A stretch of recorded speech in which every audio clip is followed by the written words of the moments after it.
Sa ibang balita mga kabrigada, isang dangerous president.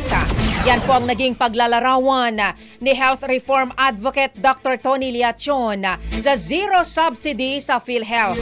Ito ay kasunod ng kamakailang paghahain ni Liachon ng petisyon sa Supreme Court na kumukwestiyon sa constitutionality ng ilang probisyon ng 2025 General Appropriations Act matapos ang zero allocation para sa naturang government-run health insurance program.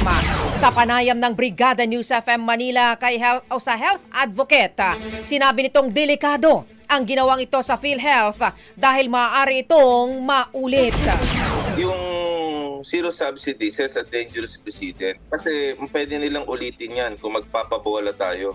Malinaw na sinabi na ng Bicameral Conference Committee, in-exclude nila ang PhilHealth sa 2025 kasi meron silang alleged na 600 billion reserve. Pero sa February 4 na oral argument sa Supreme Court, sinabi ho ni Justice Amy Lazaro Javier, yung findings ng COA ng PhilHealth reserves natin ay significantly lower than its actuarial obligation. Sinabi pa ni Liachon, mga kabrigada, na inihain niya ang petisyon ng mag-isa. Ginawa niya man ito para hindi mabahiran ng politika ang kanyang isinusulong.